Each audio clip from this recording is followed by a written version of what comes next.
Welcome to the College Connection podcast. We have a very interesting show for you today. I'm very happy to introduce Brenda Carroll, who is the Director for Professional Conduct Review with the College of Registered Nurses of Newfoundland and Labrador. Today, we will be exploring the regulatory process related to RN discipline. Hi, Brenda. How are you doing? I'm great. Thank you for having me. I'm really excited to be able to join you today. That's awesome. We're really happy that you could be with us here this morning. Brenda, can you tell us a little bit about why the college has a professional conduct review process? Sure, it's a really good question because under the Registered Nurses Act, the College of Registered Nurses, and in every province, but specifically here in Newfoundland, has a mandate to protect the public. So, this is part and parcel of the way the college as a whole fulfills that mandate of public protection. So part of the public protection piece, and people may not be aware, but one of the things the college does in its protection of the public role is we actually approve the curriculums for education programs. So that's the start of our role.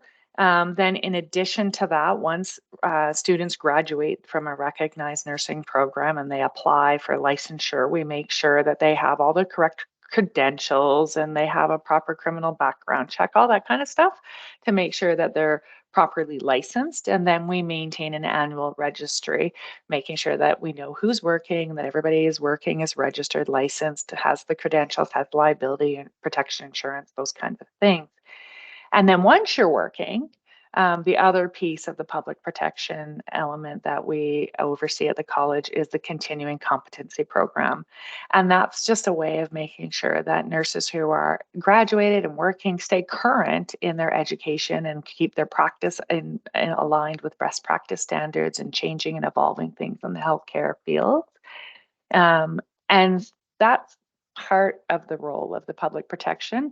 And then my little piece of the public protection side is when things go amiss.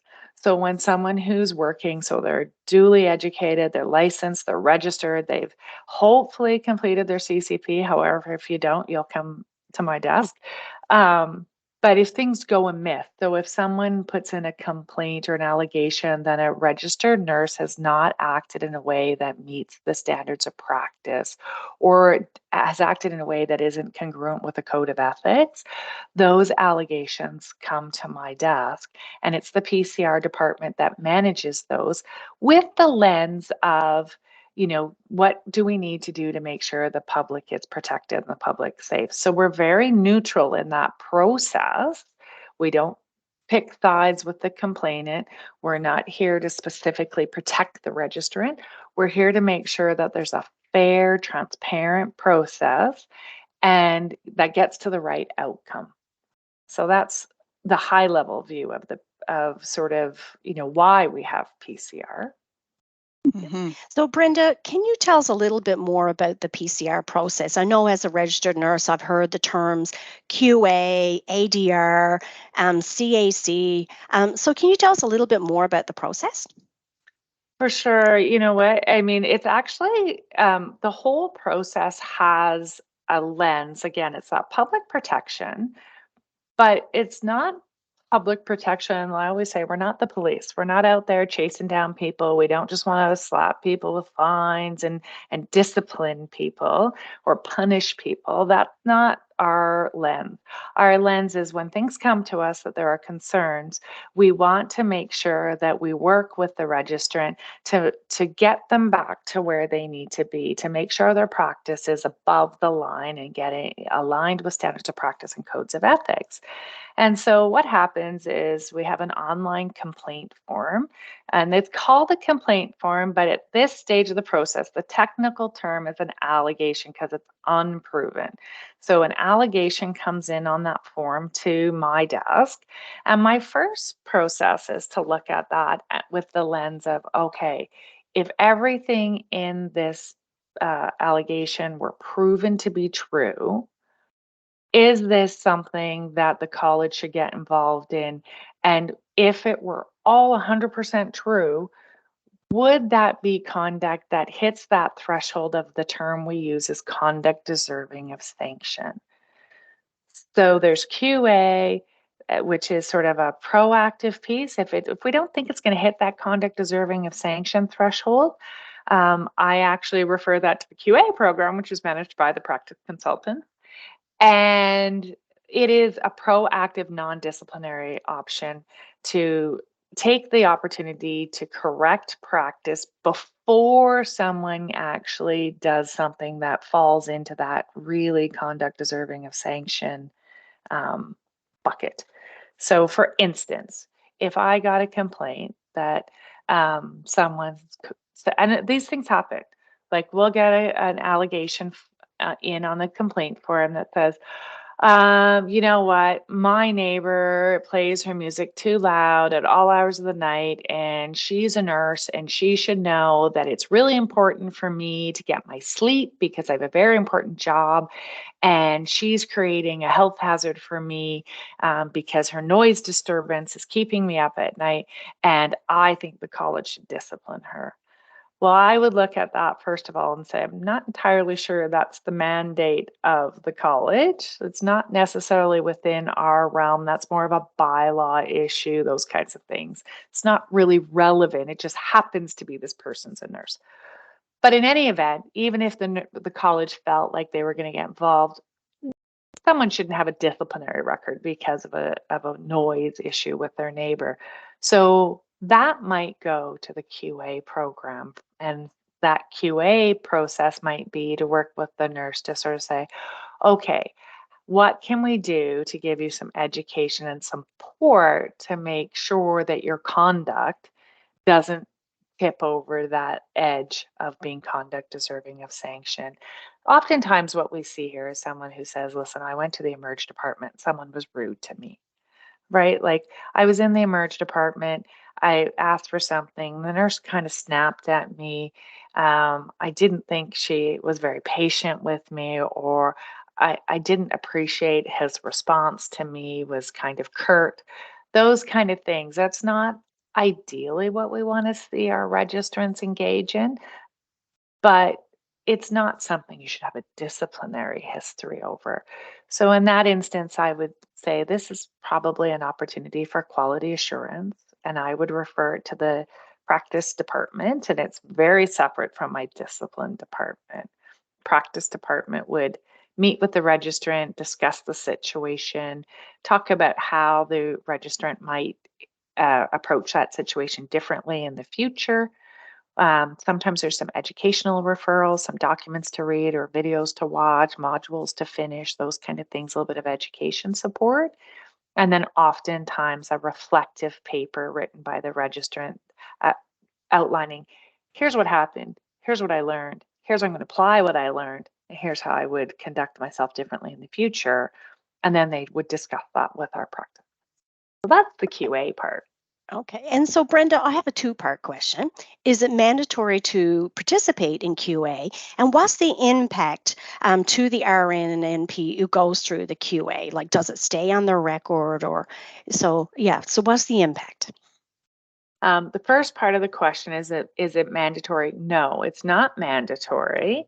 However, if a complaint comes in, like if the complaint form comes in and we offer the registrant QA and they choose not to avail themselves of the quality assurance improvement opportunity, I don't have any authority just to dismiss that allegation.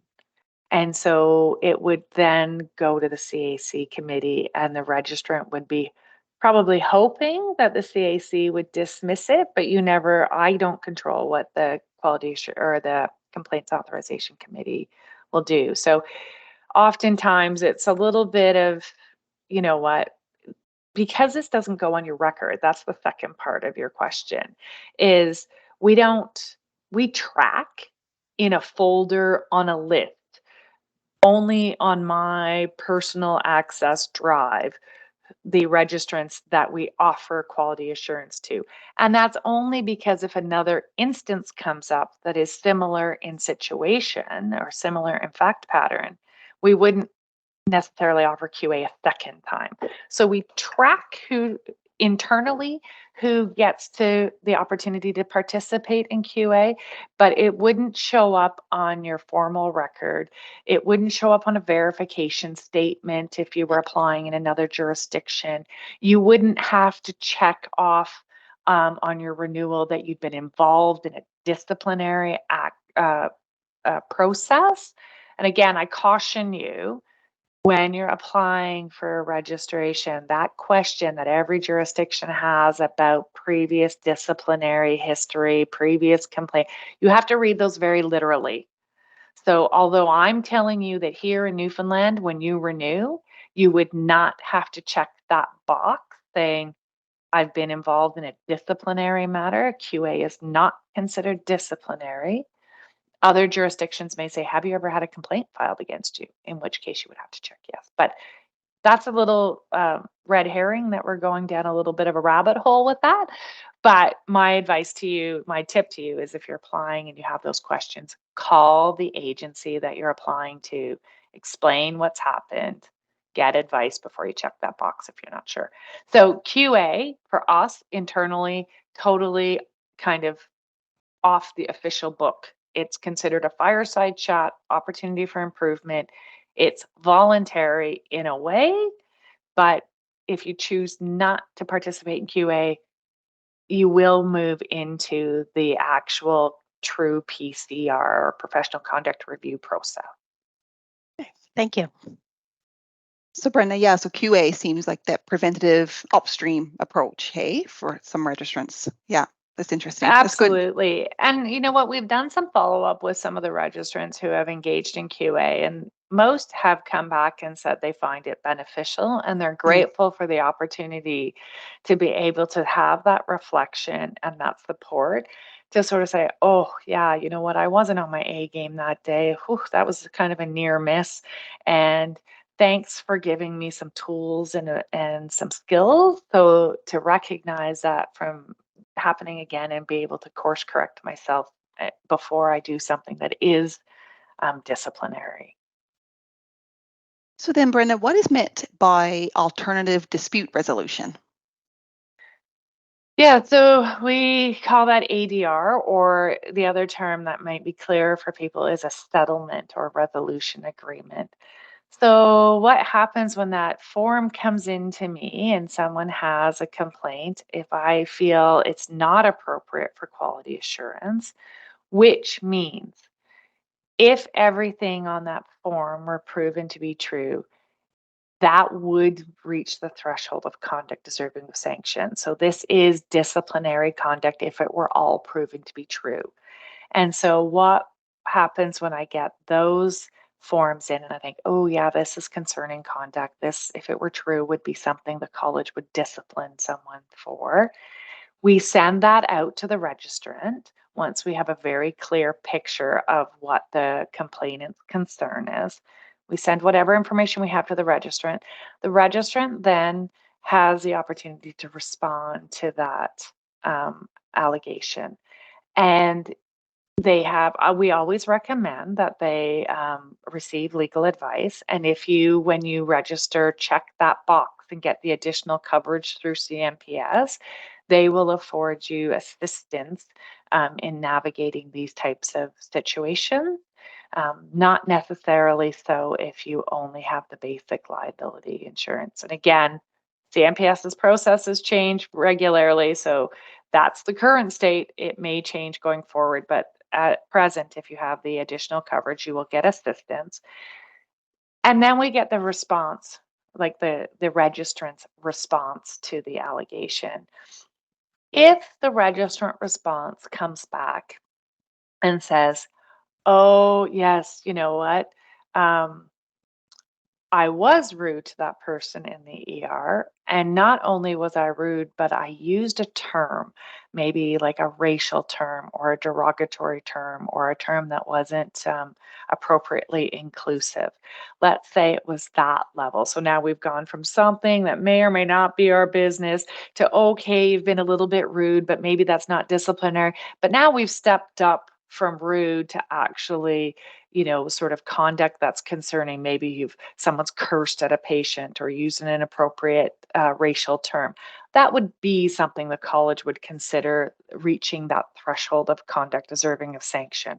So now we've sent it out to the registrant. The registrant's come back and said, "Oh, I'm mortified.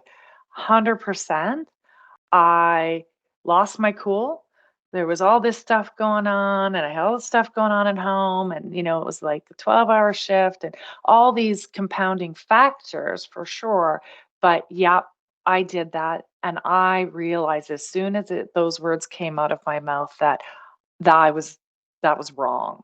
If I get a response like that where the registrant says, I'm 100% accountable for what happened, I acknowledge that that conduct was not appropriate and reaches that threshold of conduct deserving of sanction, then we can try and resolve the matter by a resolution agreement or ADR. We do need consent from the complainant, so they are involved in that process, and the complainants generally will consent to this. I very rarely had anybody say no. So, and then we work with the registrant and we say, okay, what was the issue at hand here? We had some stress management, we had some anger management, we had some communication challenges. Maybe the person comes back and says, I, I actually I have an underlying addiction issue and I'm trying to, deal with that. And all of a sudden they disclose it's just the tip of the iceberg, this situation. Even when they get that complex, that we have like a full on admission of some kind of underlying health issue, we can work with the registrant to resolve those things by consent. And we draft essentially a contract that says, here's what happened. Everybody acknowledges that that's what happened, and everybody understands that that is conduct deserving of sanction. And any other information we've gathered, like the registrant has said that they were suffering from some stress and they were whatever the case may be, we put that all in the beginning part, and then we sort of work and say, okay, what needs to happen to support the registrant to get them back to a place where they're practicing safely, competently, and ethically? And that can be a myriad of things. We have very complex settlement agreements that include for folks that have underlying addiction illnesses. We can say, a removal from the workplace until they're cleared to return to work by a healthcare provider. Then, when they return to work, there might be a restriction on, sort of dispense or administering narcotics, or even being involved in the counting of narcotics or dealing with any kind of controlled substances for a period of time. There might be practice monitoring or chart audits to make sure that they're documenting everything appropriately and signing off on all medications and things. There might be coursework. There might be a communications coursework. There might be a medication administration coursework. It might mean that if they're engaged with a counselor for the underlying illness, that we get periodic reports from a counselor. It might be drug and alcohol screening tests on a regular basis to make sure that they're not impaired or using any kind of involved in any kind of substance abuse.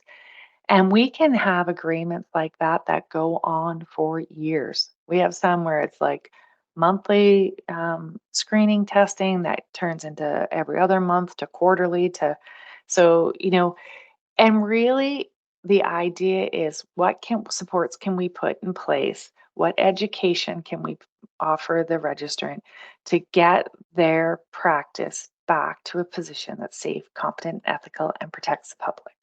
And that's our goal. Our goal is to keep everybody in the workplace as much as possible. Like I said, there may be a temporary removal from the workplace, but really our goal is to get everybody back to that safe, competent, ethical practice so that we have nurses in the workplace and the public is protected.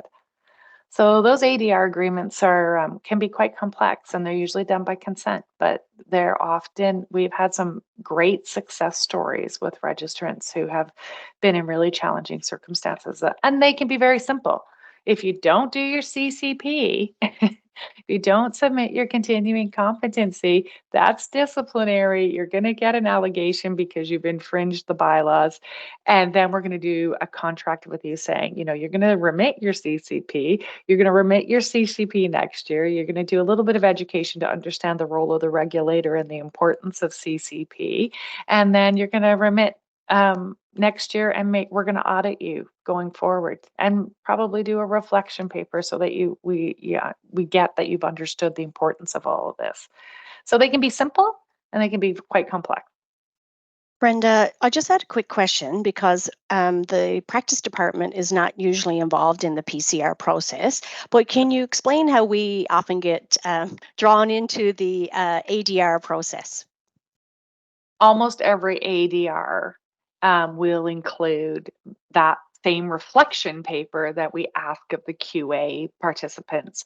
So once you've gone through your educational supports and you've gone through some of the remediation that's in those settlement agreements or ADR agreements, we request the registrant write a reflection paper. And again, it's that process of here's what happened, here's what went amiss, here's what I've learned, here's how I would deal with this situation differently. And we really ask in those situations that you're actually referring back to the standards of practice, the actual code of ethics. Sometimes I just get a story of, oh, this is what happened, and I realized it was wrong, and I won't let it happen again, and I'll be more cognizant. And that's great. But what I really want to know is that someone's gone back and looked at those standards of practice and said, you know what, this is the part of the standards of practice I failed to meet. This is the indicator in the code of ethics that I was subpar on. And here's why these things are important. And here's what I'm going to do to fix it. And so once those reflection papers are written in the settlement agreements, there's a meeting with a practice consultant to review that paper and have that conversation to sort of flesh out. Sometimes, it's sort of like, well, they've got most of it here. There's a little bit more I'd like them to really understand. And it's the practice consultants that have those conversations to really not test you on what you've written in your paper, but to make sure you have a full understanding of what went wrong and why it was considered wrong, and really make sure that you have a plan going forward to be able to avoid that kind of a scenario from happening a second time. Perfect. Thank you. So Brenda, you said for ADR, it can be very simple, complex, but I guess what I'm hearing from you is that accountability piece needs to be there in order to go through ADR. So what if you're working with a registrant and they don't acknowledge any wrongdoing? Yeah, and you know what? That happens as well, right? Because we don't control how or what comes in as an allegation. And sometimes, allegations come in that, maybe they aren't something that amounts to conduct deserving of sanction. Maybe the individual saying, listen, I wasn't the responsible party for this piece. I'm one of several that are named, all kinds of things. Or maybe it's sort of like, okay, this went amiss, but all of this didn't go amiss. So we get a mixed bag of those responses from the registrants that aren't 100%. Yes, I acknowledge I did that, and yes, I agree it's conduct deserving of sanction. So anything short of that 100% acknowledgement and accountability becomes um, a disputed allegation. And when there's a dispute, either on facts or circumstances of the allegation, we collect that information. And those complaints then go to what we call the Complaints Authorization Committee.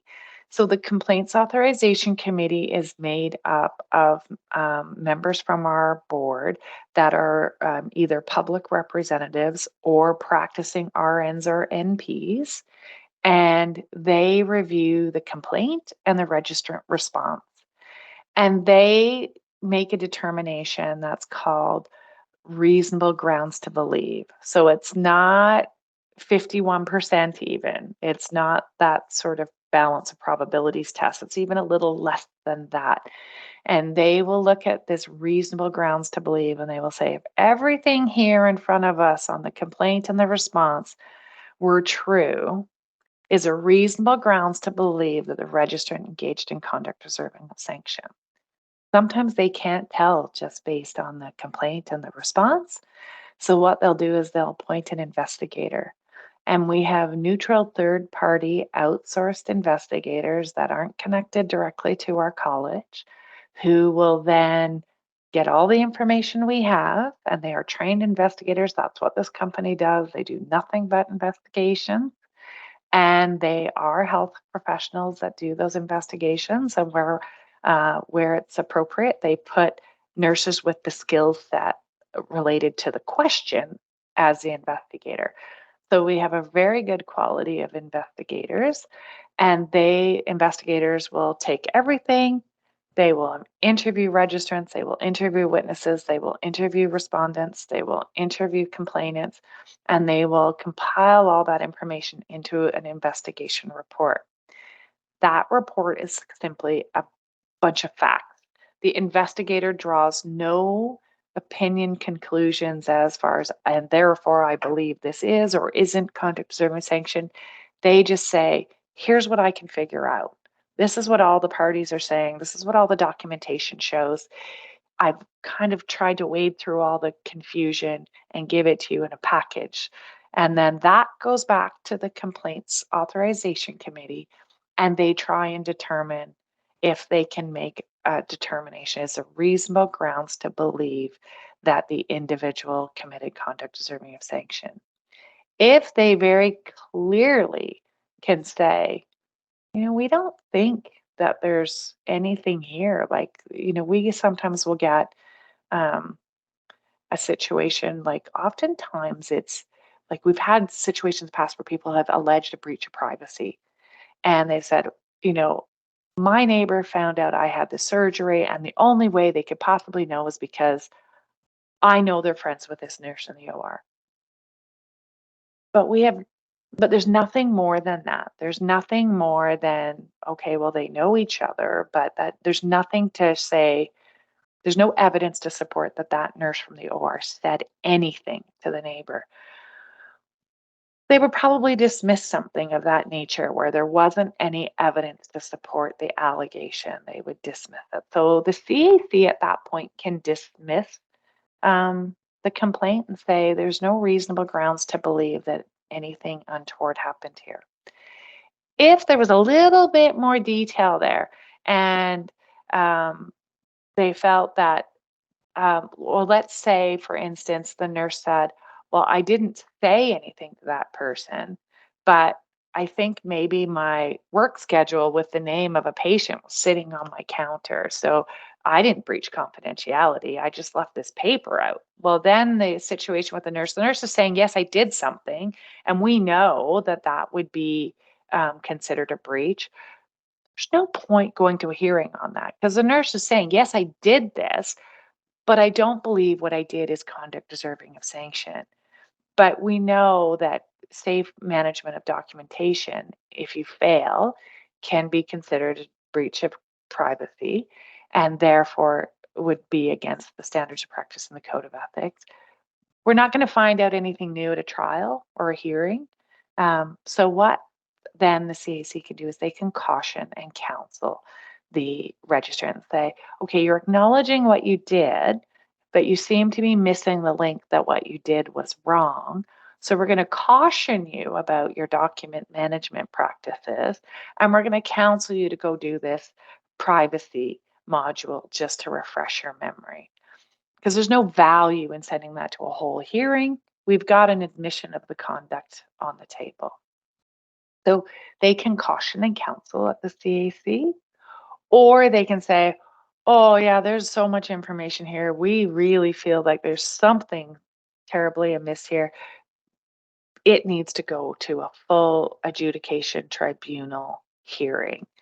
And then they will refer that allegation. Now that allegation becomes an official complaint because we've got enough information on the table to say we've got enough evidence here to support that there's reasonable grounds to believe that the registrant engaged in conduct deserving of sanction.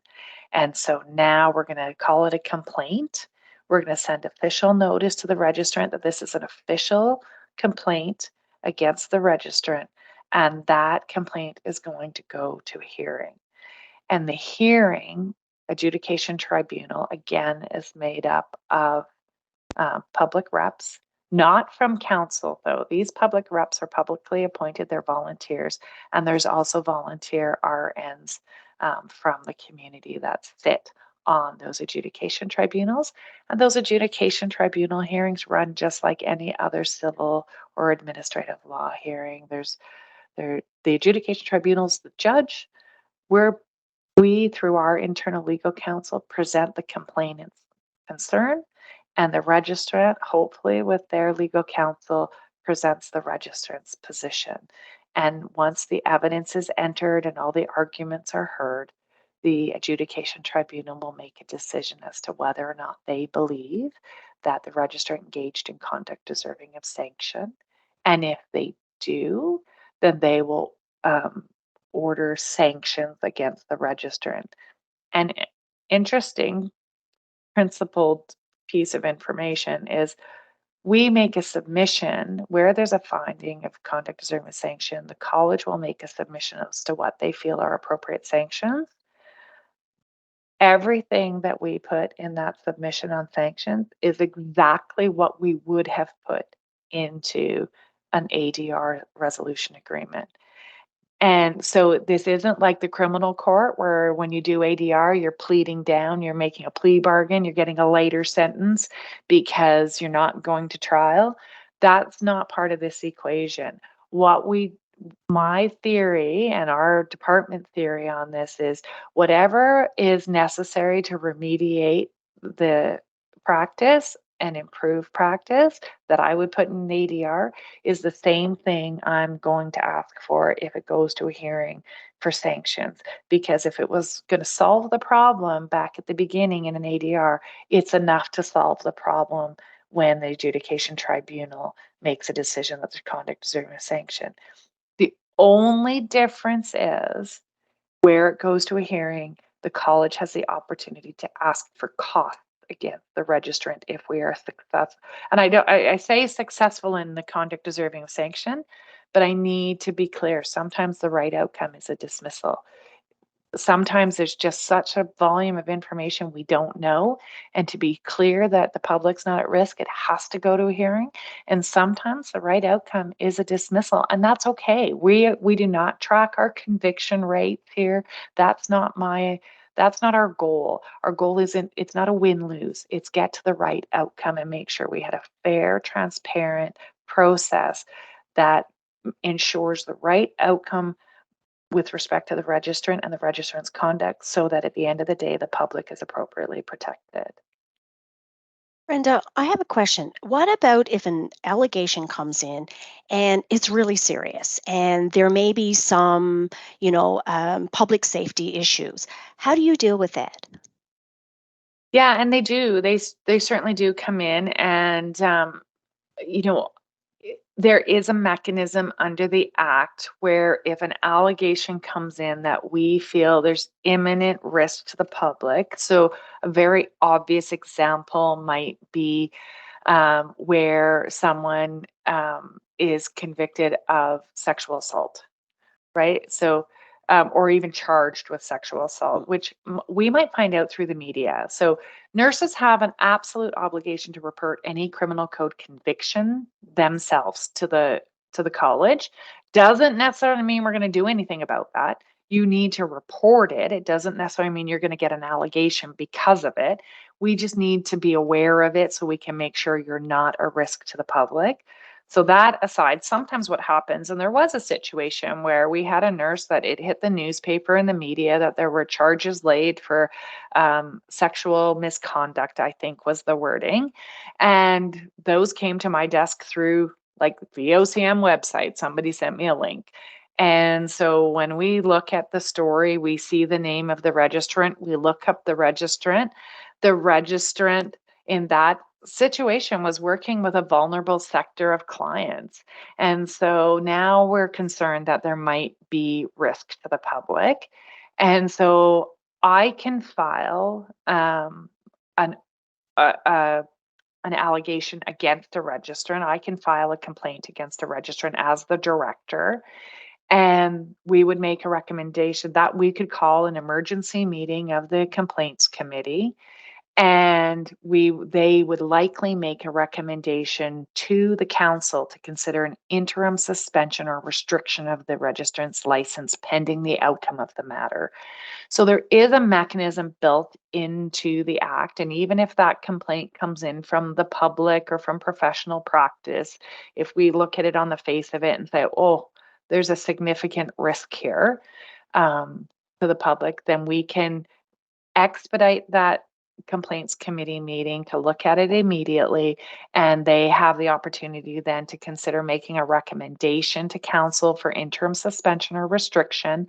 And it's then up to council to make that decision. It's only a recommendation coming from the CAC, and there's quite a test that they would have to sort of see and meet to ensure that they were being appropriately fair to the registrant. And then they could, if they chose, either restrict or suspend someone's license. Brenda, I think you might have mentioned it, but when someone goes through the adjudication tribunal or through the CAC process, does that stay on the client, the nurse's record? Yeah, so everything other than QA will actually flag you in the system as having a complaint filed against you. And that's because whether it's resolved by ADR or a caution and counsel or a hearing, there's an admission somewhere or a finding somewhere that, yes, there's been conduct deserving of sanction. So you will be flagged in the system as having a complaint filed against you. We publish certain things on the website. So QA is not published at all. ADRs are published anonymously. So if you look on our website, those resolution agreements will say the director resolved the complaint between the complainant and a registrant. The registrant was alleged to have done A, B, and C, and the agreement had the registrant engage in, education, et cetera, et cetera, et cetera. And so we publish that anonymously. And we do those anonymously because there hasn't been a hearing. There hasn't been a full evidentiary hearing. So it wouldn't necessarily be fair. And our current process is that those ADRs get published anonymously. So if someone was the complainant in the public and they were saying, I complained about this nurse who did something, they can at least look and say, oh, yeah, that was my situation. I see it's resolved. We do give them notice, but they can look it up as well. If it goes to an actual hearing, and so when there's an actual full evidentiary hearing in front of the adjudication tribunal, those outcomes are published with the registrant's name. So it will say Brenda Carroll was involved in an adjudication tribunal hearing, or the adjudication tribunal dismissed an allegation against or complaint against Brenda Carroll, or there was a finding of conduct deserving of sanction, and here's what the sanctions were. So only the hearings get published with names. Everything but QA will stay on your record and will show up on a verification statement if you're applying to another jurisdiction. Okay. So Brenna, just to be clear, if I went to a hearing and it was dismissed, does that still show on my registration? Yes. Okay. It will does, say yeah. it will say complaint dismissed. So it gets a little tag on the end of it. You get checked Okay. as complaint, and it Yeah. will say either resolved or dismissed, Okay. or pending resolution. If you're still working through the terms of the sanctions or an ADR, then you'll be sort of pending resolution. But once you complete all the terms of the sanction, it'll say resolved. And if it's dismissed, it'll clearly say dismissed. Okay. And Brenda, the phrase you're using a lot today is conduct deserving of sanction. What exactly does that mean? So that's a term that comes from the Act, and it's Section 18C of the Act, sort of says a nurse is guilty of an offense if they engage in conduct deserving of sanction. And there's 5 types of conduct deserving of sanction.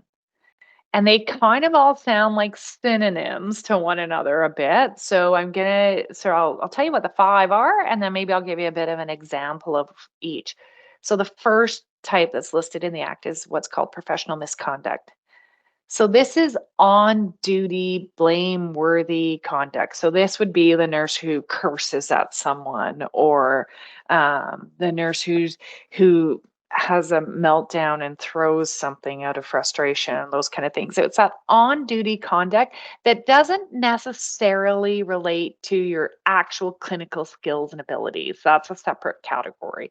So it's all that other stuff. It can be communication. It can be, I know documentation is a skill for sure, I agree, but sometimes documentation will fall into this category. Or most of the time, these are sort of behavioral things or communication things that fall into the misconduct piece. The second bucket is exactly those clinical skills and abilities, incompetence. So you're incompetent in your actual skills, whether that's, sort of your medication administration, it could be your assessment skills, it could be your critical thinking related to those assessment skills, it could be, your ability to start an IV or put in a catheter or to do a dressing change, any of those kind of real core skills and abilities. If you're not showing competent execution of those skills and abilities, it would fall into the incompetence category. Now, the third one is conduct unbecoming. And I know this one's always the one that people raise an eyebrow about. This is off duty conduct. That's the easiest way to distinguish this category. This is the stuff that happens when you're not maybe in the workplace.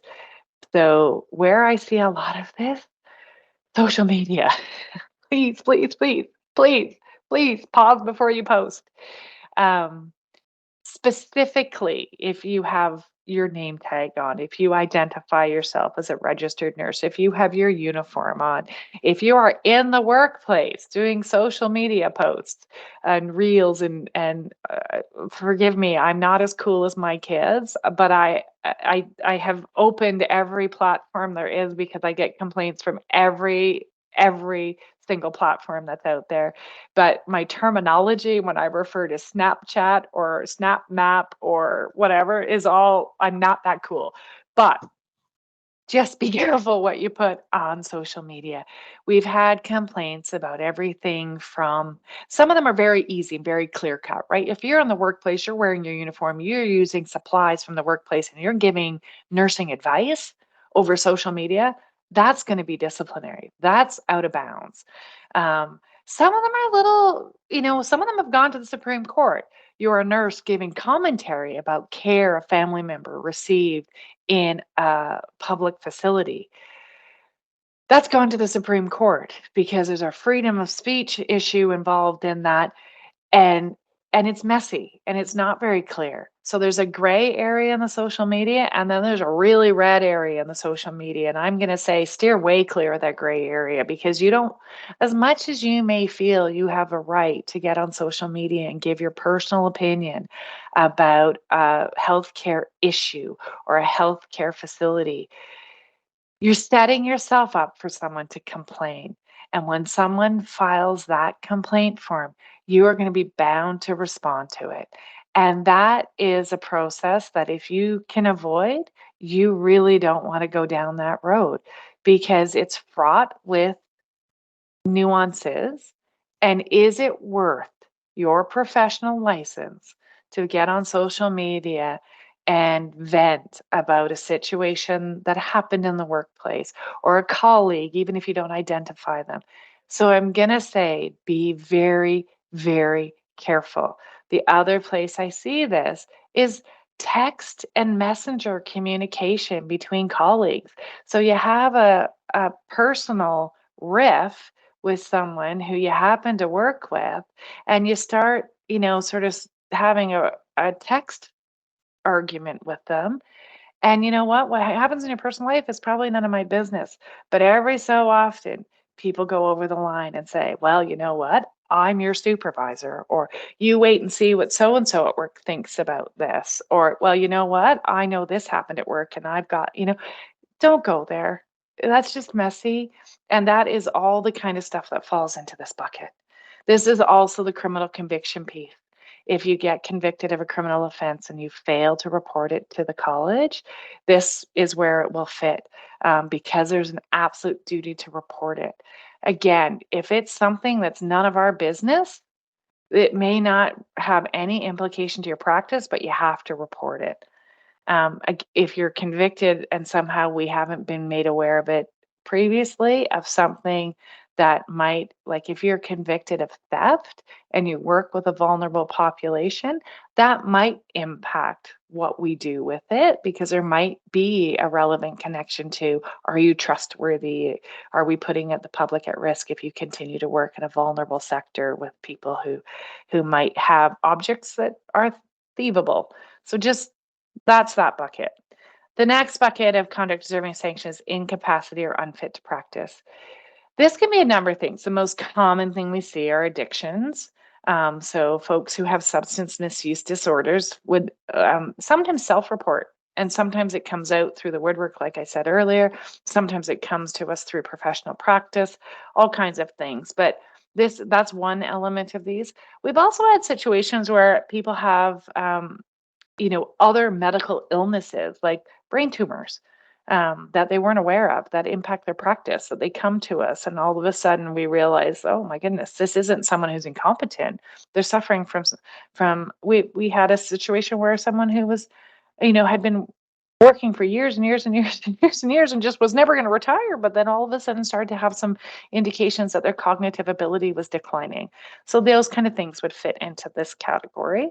Anything that impacts your ability to function. I mean, it could be, not that it would be disciplinary, but a broken leg would impact your ability to function, not that that would necessarily be a disciplinary matter. And the last bucket is breach of the act, the regulations, or code of ethics. The breach of ethics is the catch-all bucket. Almost everything that happens in the other four categories is also going to be a breach of ethics. So you'll see a lot of the breach of ethics ones that, when we do our stats reporting, that's always the tallest column on the graph, because it's a bit of both. But when we're talking about breach of the act or regulations, the most common things we see here are people working without a license. So my practical tip here is, if you go on a leave for any particular length of time, mat leave or pat leave is usually the most common. Do not even start your reorientation back to work until you have called the college and reverted your license to a practicing status. Most people switch to non-practicing when they go on extended leave. Even your online work at home that is part of your reorientation to work or orientation to a new job is considered practice, and you need to have a practicing license to do it. Basic rule of thumb is, if you're getting paid to do something that requires you to be a registered professional, you need to have a practicing license. Please make sure you have a practicing status before you enter into any kind of reorientation. That's the one common place we see these allegations. The other one is failing to remit your CCP. So the team is making CCP easier and easier and easier. So really, and really anything you do that is education and refreshes your practice or engages you in learning something new in your practice can account for your CCP learning hours. So please engage in the CCP process, because if you remit nothing, you will get an allegation. It'll actually become a disciplinary matter, and you'll get an allegation in the mail saying you have failed to remit your CCP, and now you're going to have a disciplinary history. Even if you don't think you have enough hours to meet the requirement, submit something. If you submit something, the CCP team will work with you to see what they need to do to help you bolster that or find more opportunities for education. Generally, if you submit something, it's not going to be an allegation. If you submit something completely frivolous, yes, that's going to be an allegation. If you say, well, you know what, I took a dance class and somehow that now relates to nursing education, we might question that. And if we think you're just being sort of tongue in cheek and sort of, um, sort of stubborn about it, it might be, but submit something. So those are the buckets. There's 5. And like I say, sometimes they are sort of confusing as to what is what. In our bylaws under Article 9, there are definitions of each of those terms and examples of what falls into each of those categories. So, but if in all doubt, call practice. Call the practice team and say, this happened, that happened, I witnessed this, I saw something. Have those conversations so that you're aware. And if you're like, better to be proactive and ask and be well informed and conduct yourself appropriately than to put your head in the sand and hope something goes away, because it likely won't. Brenda, I just want to, sorry, Kelly, I just want to step in there and make just to clarify, now with the online portal, and it was with the old MyCCP, but now with the Alinity member portal, the system won't allow you to continue on with your licensure renewal unless you have the required hours, whether it's the 24 hours of learning or if you come back throughout the licensure year and you're prorated. So I just want to make that clear to everyone that you have to submit the required hours according to your licensure in order to continue on to renew your license. So, but again, there are requirements if you get audited and there's information that needs to be updated to Alinity or whatever, then that is required. And if you don't put it in, then their file will go to yourself. Or if you put gibberish in and things like you had mentioned, then that would go to you as well. So sorry about that, Kelly. I just wanted to just do that clarification. Yeah. And just going back to, I guess, the conduct assertive sanction very quickly, especially that incapacity or unfit. Like Michelle and I, when we do, talks with registrants and with students, we really talk about that fitness to practice piece and how it really is your own responsibility to reflect upon your fitness to practice and seek out support and resources. Let your manager know, and maybe there's things that can be done to support you in the workplace before you find yourself in a place where you're facing that conduct deserving of sanction with the college. So I just wanted to quickly mention great that. Reminder for people, because it is.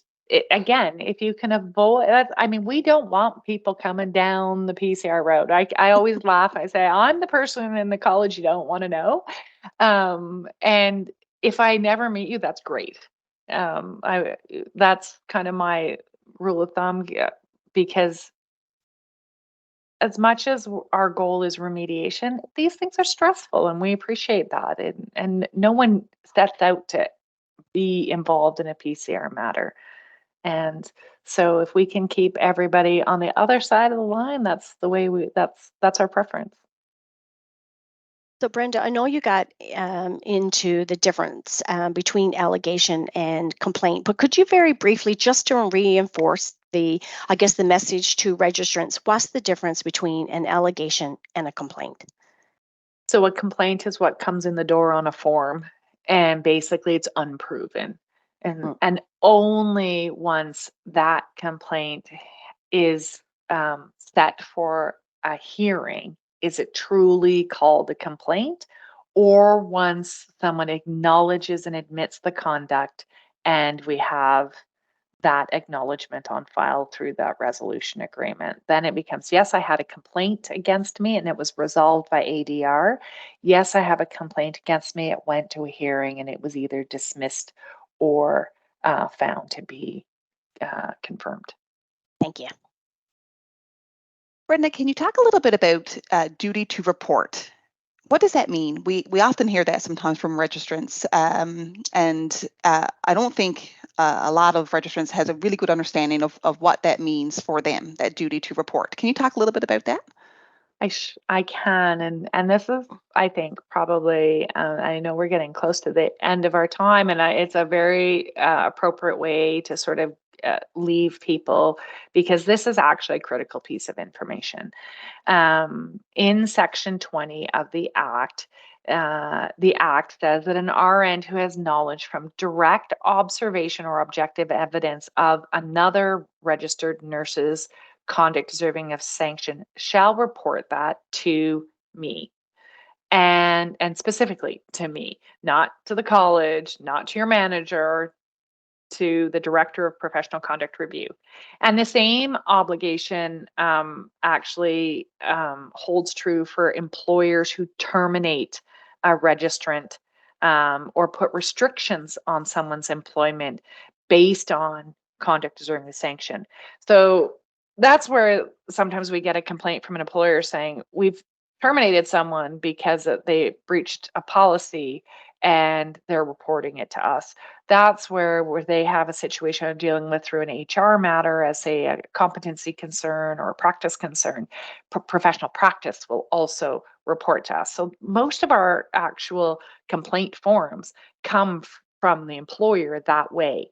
But as an individual registrant, if you witness another nurse engaging in conduct deserving of sanction, you have an obligation to call the director of professional conduct review. You should also report it to your manager. You should also follow up and make sure your manager's getting the appropriate individuals in the organization, like professional practice, involved. But your obligation is also to report it to the director. And if you have questions, if you see something in the workplace and you're not sure whether your colleague was engaged in conduct deserving of sanction, call practice. Practice will help you navigate that. And if they feel, yeah, this could be conduct deserving sanction, they'll forward you on to me. Now, I need to be clear. This is duty to report, not duty to file a complaint form. Everywhere else in the Act, we either talk about complaints or allegations. This is the one part of the Act that speaks to reporting, which means you need to call and report. It doesn't necessarily mean you're going to be the one that has to put in the complaint form. It doesn't necessarily mean you're going to be the one that files, like, official paperwork. It means you're bringing it to my attention. Then I can go through my processes. It could very well be that professional practice is already involved in this. They're already in the process of sending me a complaint form. I don't need more than one for each incident. So I know this is tricky because they're your colleagues or people you work with. It's the team that you're part of. And it's very challenging to be put in a position to bring something forward when you have a practice concern about a colleague. But you have an obligation. And practice will work with you to navigate those questionable things. And if it does look like it could be conduct deserving of sanction, you know, it's a reporting to me either by email or phone call. And I can follow up with you if I need to from the email. May very well be it's already on my radar. It's something I'm dealing with. It may be that I need to follow another path to figure out if there's already official knowledge of this that's going to come to me. It may be that I can file the allegation as the director. So there's lots of nuances there, and it is difficult. And I know it puts people in difficult positions. But again, is protecting your colleague worth risking your own license? That's what this unfortunately sort of boils down to at the end of the day, is if you fail to report something, it can be a disciplinary action against you for your failing to report. And we have had situations actually where we have followed through on that. Um, you know, it, it's often comes to us another way, but we do have registrants who have disciplinary history for failing to report. And like I said, it's report. Don't need to necessarily be the one that filed the complaint form. Just need to bring it to our attention. So the key is knowledge from direct observation or objective evidence. And then this triggers that duty to report. Right. And this is Okay. where oftentimes the confusion comes in, right? Like, I mean, if you were in the med room and you objectively saw someone divert narcotics, I don't think you'd have a question that you have a duty to do something and report something and follow up on that. Sometimes it's suspicion. I think I saw, I don't know. I have a sneaky suspicion that this might be happening. Maybe you didn't see something, but the patient said, well, I asked the nurse for this. She said she'd bring it. And you go and look and it's signed for. The nurse says she brought it, but the patient says they never got it. How do you navigate that? Some of those things are, what do I really know? How much evidence do I really have? Am I acting on suspicion, or do I have a reasonable amount? And sometimes it's a question of, is it conduct deserving of sanction either, right? So we understand that these things aren't always as black and white. And that's where those conversations, either with practice or with me, you're always welcome to pick up the phone and call me as well. If it's more of a practice question, I might revert you back to the practice team. If it's clearly something that is conduct deserving of sanction, then, I can help navigate that as well. So, Brenda, just to clue up, what are some tips when a registered nurse or nurse practitioner is questioning whether they have a duty to report another RN or NP to the college? And what's some tips for anyone who may be going through either the QA, ADR, and tribunal adjudication? I would say, with respect to the duty to report, if in all doubt, call practice or call me and have those conversations. Because what happens is, you may call me and I'm just going to put a note in your Alinity file saying you called. We had a conversation about something. And that way, if it blossoms into something that, and later on someone comes back and said, you failed to report this, there will be a documentation on your file say you had a conversation with the director on this date about this issue. You fulfilled your duty to report. So if an all doubt, call. That's my overarching piece on the duty to report. And in general, couple of practical things. If you get communication from the college, please respond. And we try not to spam you. I can't tell you how many emails I get from, I'm sorry, but the Avalon Hockey Association. I get so many emails. I miss everything because I don't open them anymore. We don't do that. So if you get something, particularly if it's coming now from our Alinity system, it's going to say complaints or PCR at CRNNL. If you get that, open that. Open that, respond to it. Even if it's like, oh my gosh, I've been away on holidays for a week. I haven't had a chance to look at this. I need more time. Do something, respond somehow. The other piece is, keep your information in the registration database in Alinity up to date, because we go by whatever email address you've given us, whatever street address you've given us, whatever phone number you've given us. And we had a registrant not too long ago who gave me a home phone number that actually still had an answering machine attached to it. And when I left a message, like, we never even checked that thing anymore. I said, I'm not surprised, but that's the only number I have for you. And I had an email address that was a work address, which sometimes, if you're very frontline, you have those Eastern Health or whatever email addresses that you never look at. So give me an email address that you actually look at. And, there was no cell phone number listed. I think the address for that person was actually even at a date they had moved. And so just beware that you also have an obligation in the act, in the regs, to keep your contact information up to date. You have 30 days from the time those things change to update them, but give us information that we can actually contact you at, because that's how we communicate with you. And if we don't get any communication back, then there becomes another issue about failing to respond to your regulator. So, so those are my key points. Make sure your license is in a practicing status, remit your CCP, keep your information updated, respond to communication from the college, ask questions. That's really my top 5 tips. Thanks so much. Excellent. Thank you, Brenda. And if people have questions after they go away and digest this, or they have conversations that spur on other questions, by all means, my email address is on the website. Feel free to email me. My phone number's there. Give me a call.